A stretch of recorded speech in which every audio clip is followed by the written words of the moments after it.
হযরত রবি বিন হুসাইন একজন তাবেঈ, উনি উনার ঘরের বেডরুমে কবর করেছেন। কবর বেডরুমে। পৃথিবীর কোন পাগল বেডরুমে কবর করবে? একটা রুমের ভাড়া কত টাকা? আমরা তো শহরে ঘর বানানোর সময় জানাজার লাশ বের হওয়ার জন্য জায়গাও রাখি না। কোরবানির পশুটা জবাই করি হাইওয়ে রোডে। আমরা মুসলমান। আর আল্লাহর নবীর কলিজার টুকরা সাহাবাদেরকে যারা দেখেছেন, তাবেঈনদের একজন রবি বিন হুসাইন, উনি উনার ঘরের বেডরুমে কবর করেছেন। কেন জানেন? এই শুনেন, এক মিনিটের জন্য কখনো যদি আল্লাহর ধ্যান থেকে ওনার মন দুনিয়ার দিকে আসতো, উনি সাথে সাথে ওই কবরে ঢুকে যেতেন। ঢুকে গিয়ে উপরে দরজা বন্ধ করে দিতেন। বন্ধ করে ঘন্টার পর ঘন্টা কবরে শুয়ে শুয়ে কান্না করতেন। যখন মনে হতো যে আল্লাহ বোধহয় এবার মাফ করেছে, কি উনি সুদ খান নাই, ঘুষ খান নাই, জুলুম করেন নাই, মিথ্যা বলেন নাই, গীবত করেন নাই, শুধু এক মিনিটের জন্য দুনিয়ার দিকে মন গেছে,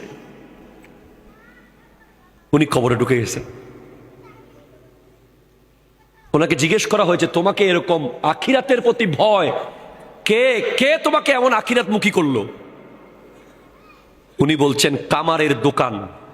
আমি রবি যখন কামারের দোকানের পাশ দিয়ে যাচ্ছিলাম, আমি দেখছিলাম বড় বড় লোহার কদ্দা আগুনে গলে যাচ্ছে। তখন আমি ভাবলাম, লোহা যদি দুনিয়ার আগুনে জ্বলে পুড়ে গলে যায়, আমার হাতের চামড়া তো অনেক নরম, আমি জাহান্নামের আগুনে কিভাবে জ্বলবো? আপনি কি জাহান্নামের আগুন সম্পর্কে জানেন? হাদিসে পাকে আছে জাহান্নামের আগুন 3000 বছর ধরে জ্বলছে। 3 ঘন্টা আগুন লাগলে এখানে সব ছাই হয়ে যাবে।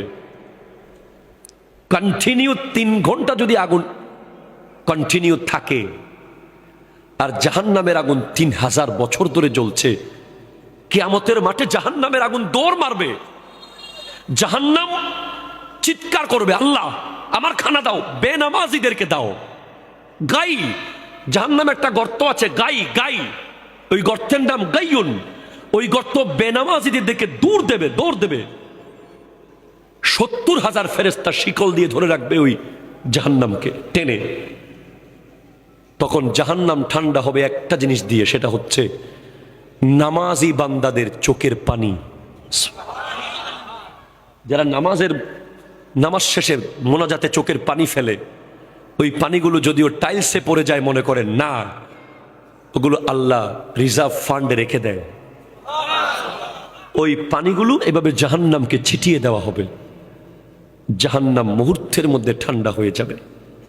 নামাজের কত মূল্য হলে আম্মা জান, আচ্ছা নামাজের কত মূল্য হলে হযরতে ফাতেমাতুজ জাহরা রাদিয়াল্লাহু তাআলা আনহা, আমার নবীজির কন্যা, একটা সিজদা করতেন তাহাজ্জুদের, ফজর হয়ে যেত। উনি আল্লাহর কাছে শুধু চাইতেন, আল্লাহ একটা লম্বা রাত আমাকে দিও, আমি একটু মন ভরে তোমাকে সিজদা করব। নামাজের কত মূল্য হলে ইমাম হোসেন রাদিয়াল্লাহু তাআলা তলোয়ারের নিচে নামাজ পড়েছেন।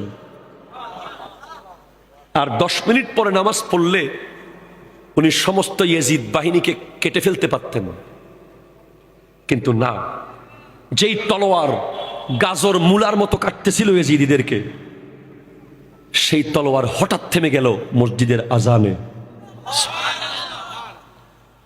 উনি নামাজে দাঁড়িয়ে গেছেন।